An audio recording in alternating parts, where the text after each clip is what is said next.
Hello everyone, and I am Amita from NourishDoc, platform for natural and holistic therapies. In this session today, we are going to be talking about a very interesting topic. How can Chinese medicine help live a long life? Well, all of us want to live a long life. I know that. And we are going to learn the secrets from Dr. Alana. Well, there she is. Hello, Hello. how are you?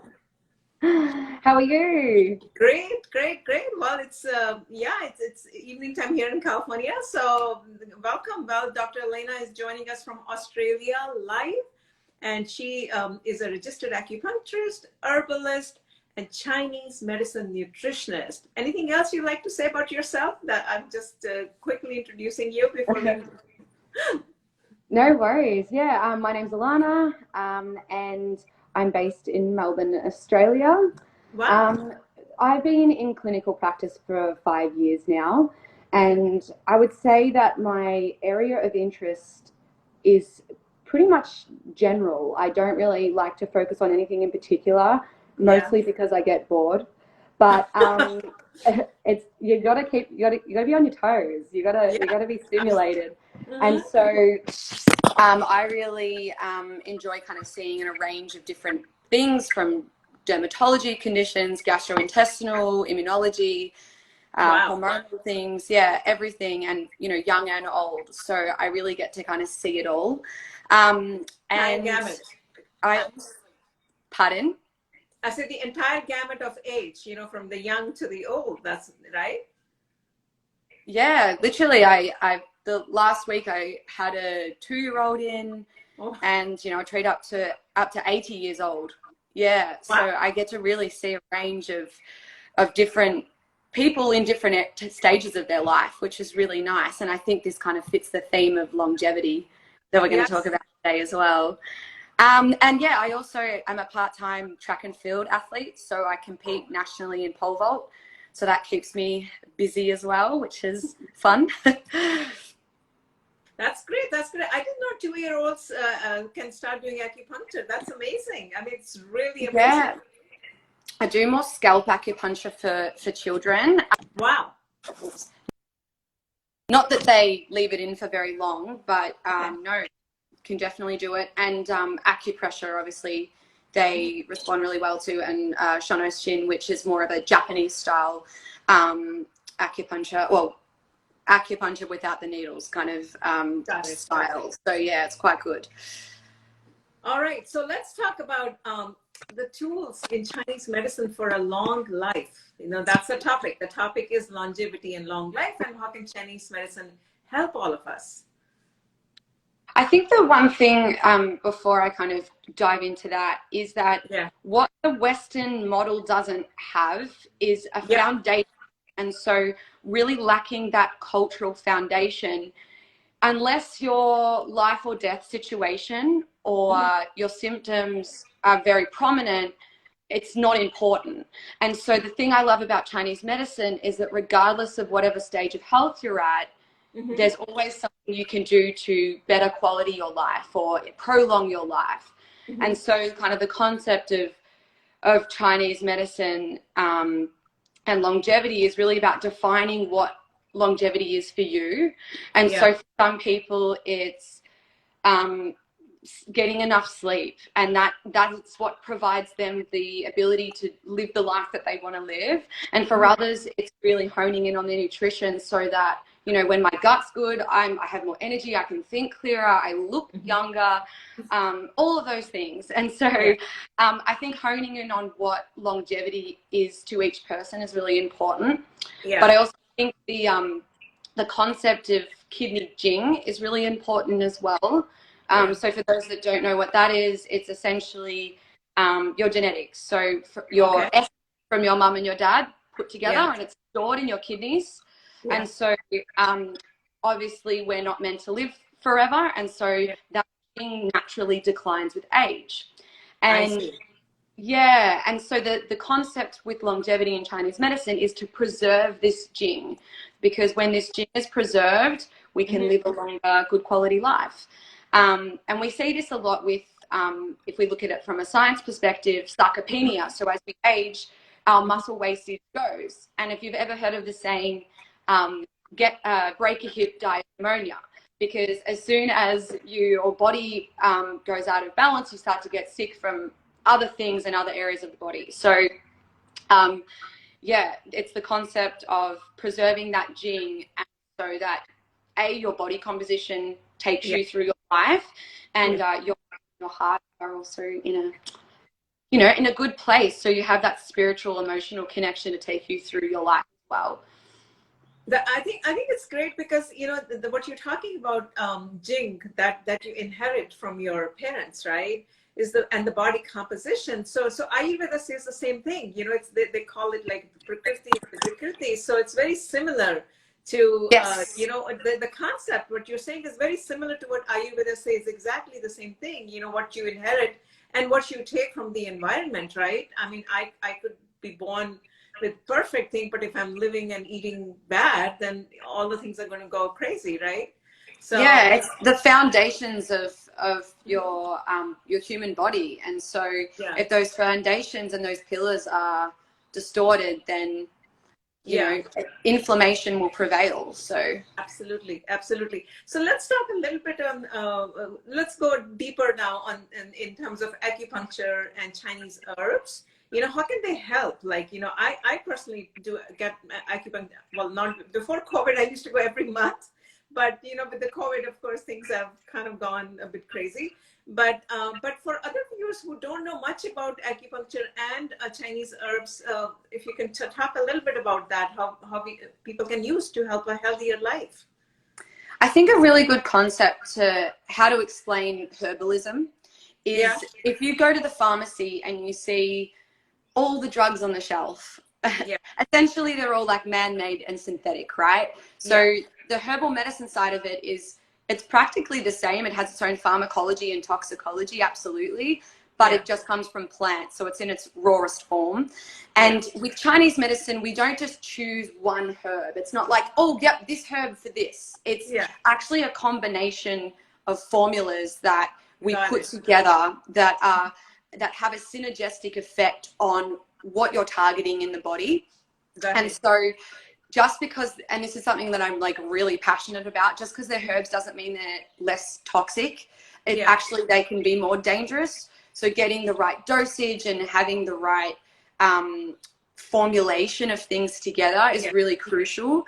And so in terms of longevity, the thing I would be looking at is if you do go to a herbalist is where is there inflammation? Where is there room for my organs to work better and together? Because we want the organs not just working good on their own, but actually working together as a functional unit. And so that's what I would be looking at to create a herbal formula, because you don't want to just treat the disease, you're there to treat the person. And because disease will always be there. We know this with COVID, it's a pathogen, it's always going to be, it's hanging around. And so the only way we can really work with nature is to get us stronger. And so working on the constitution is going to make that a lot easier as well. And then in terms of the acupuncture, it's kind of like taking herbs, but it's like a physical treatment. It's kind of doing the same thing. The thing I love about acupuncture is that obviously we store emotions in our connective tissue. So there's that emotional, spiritual release that comes with the physical treatment, just as much as, the blood flow and the neurological pathways that are activated during acupuncture, because essentially what we're doing with acupuncture is stimulating our parasympathetic nervous system so that our organs can regulate on its own. And so, that's how I would kind of describe herbs and acupuncture, and together they're just a beautiful combination. They just work so well because they're working on all aspects of the human body. Got it. And then it's not like a simple herb, like, how in the commercial you say, oh, take this pill and then you're going to Botox, or you know what I'm saying, like you start looking 20 years younger. I mean, it's not like that in Chinese medicine, right? No, it's very personalized. It's very individualized, and because you and me might go to someone with the same symptoms but need completely different treatments or completely different herbs. And so there's definitely like longevity like herbs and antioxidants and things like that are okay to take generally for most people. Things like green tea, ginseng, they're really great longevity herbs because of their strong antioxidant properties. Something I've been using recently, probably for the last 3 years, is a herb called Huang, and essentially Huang, Huang. Okay. Yeah, and so it's actually used as a purgative, so it's really good for like diverticulitis and not evacuating the bowels properly. So you have to be really careful with dosage. However, topically, it's insane for getting the skin barrier like thicker. So for people that have really brittle or thin skin, which happens with aging, Da Huang can be an amazing topical agent. And so you can put that with like a vitamin E cream and things like that, and that can be really great for longevity. And I use it on my skin as well, and it works a treat. So it's a topical cream, or it's not like so it's a Chinese herb that you can take internally, but I actually use it a lot topically as well, just because of the effects that it has on preserving the skin barrier, which tends to obviously break as you age or weaken as you age. So okay. And then let's so any other herb that people can take ourselves? Anything else you'd like to mention? Chinese wolfberry can be a really good way berries? Berries. Chinese wolfberry specifically. You can have that in a tea form. It looks like goji berries. Goji berries. And so they're really good for tonifying the jing and preserving the kidney jing. So they're a really good way to take it. I would also say, even with longevity as well, is just ensuring that we have moisture through the bowels. So apricot kernel can be really good as well, because that moistens and softens the stool. And so that can be really good for making sure there's proper evacuation of the bowel, which tends to, it weakens as we age. So having really good digestive flush out can be really handy as well. So apricot kernel, you said. Apricot kernel. Wow. Also so known as xingrang. It's in a powdered form that you get it somewhere from the Chinese. You can. Wow. What is it called? Form. What is it called? Is there a Chinese name? In Chinese, xingrang. Oh, okay. So it also can be used to moisten the lungs as well when they're like a dry cough, that kind of thing. But really good longevity herb for moisturizing, because we want to keep internal moisture, which tends to we tend to lose water as we age as well. Okay. Well, I think this is very helpful. So is there like a typical routine, what the acupuncture would say, that you would recommend, on a daily basis, just to maintain ourselves? As you talked about, longevity means different things for different people. Like longevity could be for someone sleeping better, for someone to look great, for someone to, if they're having problems, to take care of that. So is there just to maintain a healthy life from a Chinese medicine perspective, what is the daily routine that one should do? Or even for a monthly routine, like once a month, puncture, or in the morning, like green tea, or is there something like a formula or something? There kind of is. So if anyone just wants to Google like the Chinese organ body clock, you'll see that our organs have different times of the day where they're at their optimal function. And so there's different things that you can do at those certain times of the day to really enhance the longevity genes, essentially, or enhance the kidney jing. And so one thing I think that a lot of us, and I find this a lot in Australia, intermittent fasting is a huge thing at the moment. And a lot of people are actually doing it wrong. And how they're doing it is they're fasting in the morning all the way up till like the afternoon. And so what they're doing is, as the sun's rising, your cortisol naturally, increases, and so does your metabolism. So actually eating in the morning is the best time. And so a lot of people are actually weakening their digestive systems by eating late at night, overloading the gut that's not ready to break food down, and then fasting during the time when metabolism is optimal. And so a really good Chinese medicine hack is to actually have a really big breakfast or a really big lunch, a lunch that's, you know, carb dense and filling, and that should prolong and stabilize your blood sugar for a long time. And then your dinner should be really, really light, like almost grain free.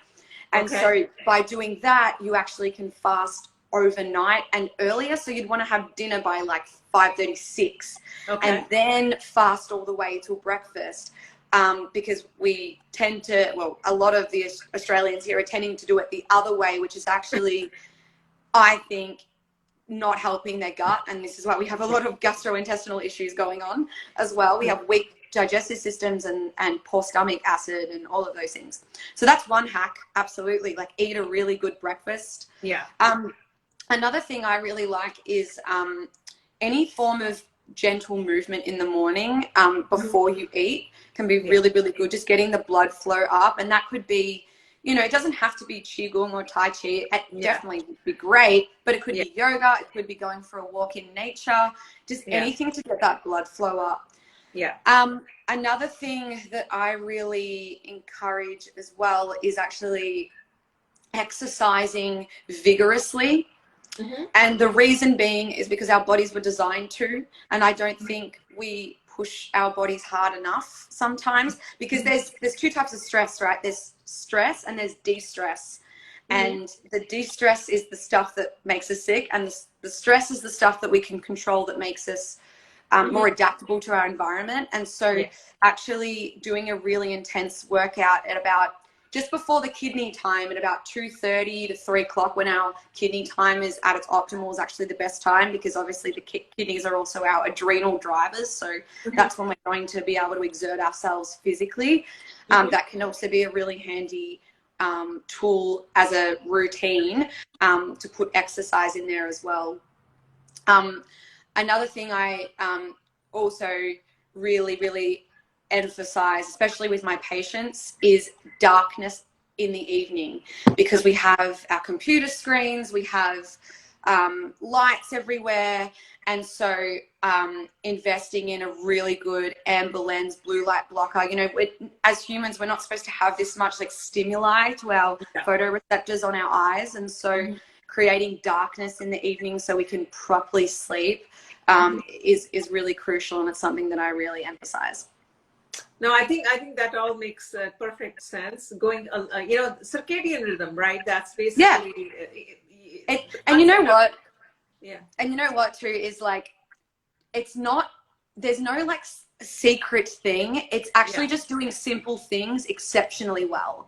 That's the mastery of longevity. It's simple things exceptionally well, and it's hard for people to do because we get distracted. We feel like we can't commit to it. Things are changing all the time. But having a foundation of having a circadian rhythm, you know, routine is something you can have for the rest of your life, that you can fall back on no matter what's going on around you. So, I really encourage that. No, I think that makes complete sense. And you mentioned about the Chinese clock, right? Google that. Can you explain a little bit about that part? I Googled it a bit, but I don't understand the whole thing. So maybe. Yeah. So essentially, we've got 2-hour windows during the day where each organ the body does a scan. Yeah. Okay. And so the scan of the organs, it's like a body scan. The body goes like a scanning, like a machine. Yeah, literally. And so our organs have a 2-hour window where they're at their optimal function. So there'll be times when the spleen's at its optimal function, and then the stomach, and then the liver, and then et cetera, et cetera. And so actually doing things during that time can enhance the function of that organ. So for example, if between 1 and 3 a.m., I'm pretty sure is the liver time, and if you're waking up between that time when you should be sleeping and your liver's detoxing, then we know that there's a disharmony in the liver. And so harmony in the liver, it's okay to wake up and go to the bathroom between 1 and 3. Is that what you're saying? Yes, it is okay if you can get back to sleep. If you can't, not so much. But actually sleeping through that time also means that your kidney jing is strong too. So actually having uninterrupted sleep, because if you're urinating during the night, your kidneys aren't strong enough to hold the water. Yeah. As well. And so, but if you can fall back asleep, then we know that like things are okay, but preferably no urination during the night. Got it. Yeah, that's why our pee is so dark in the morning, you know, not just because we haven't drank, but because our body's processed everything, our liver's processed everything, our kidneys have processed everything. Yeah. And it's all coming out. So each organ has a 2-hour window, and during that 2-hour window, you know, sort of like each organ is kind of doing a body scan, right? Yeah. That's what. That's when it's like doing its job, you know, and and it's actually really interesting because if you think about this, if you look at how science explains sleep, so we've got like the first light stages of sleep, and then we kind of go into our deep sleep, which is like our liver time where the detoxing is happening, and then we go into REM, which is actually the time of the lungs, and REM is when we do all our immunomodulating, and the lungs are the organ of the immune system. It's really interesting how it all ties up with the science of it, and so it makes complete sense that not only can we look at that clock integratively for having a really beautiful routine, but we can also integrate our emotions related to those organs as well. I think it's beautiful. It's really beautiful. The way you've explained it, and I think the way our body works is so beautiful. And all we have to do is just take care of the things that you're talking about. Simple elements like, you know, just make sure that we follow a good routine. From a Chinese medicine perspective, like you're talking about the intermittent fasting, you're talking about some of the herbs, you're talking about the detoxing, all that, you know, if we take care of it, then, you know, all of us should be able to lead a healthier life. And I think also not discounting like our mental and emotional well-being as well, because you could be doing all the right, things, but if you're not feeling cool in here and the voices in your head are not, you know, healthy, then we know that the body's going to suffer as well. So also counting, like making sure that you're tuning in with yourself, and B, living a life that is actually really fulfilling to you and that can change at any moment, and being fluid with that. Because I think a lot of us, and this is what I see in my practice, aren't living the life that we really want to live. And, you know, our body suffers from that. It tells us, hey, like, come on, we want to do something else. We want to take that step. We want to make that jump and all of those things as well. And so I think longevity, the mind is so powerful. And so I think really longevity, if the mind isn't there, the body will just hang on, you know, it will hang on for survival. But if the mind is there, it's game changing, I think. Absolutely. Well, anyone has a questions? People were kind of asking me they wanted to join our conversation. I'm sorry, you can put the comments. Wow, so many. Put the comments in the comment box. I think, you know, I don't know, I don't want to start joining people, you know, but if you have any questions, we are here to answer. And if you can't think of the questions right now, you're welcome to DM us and give us your feedback. So anyone has any questions? The topic is, again, longevity as per Chinese medicine. You know, for those of you, Chinese medicine and Ayurveda, very similar concepts. You know, pretty much a very similar concept of what Dr. Alana is talking about.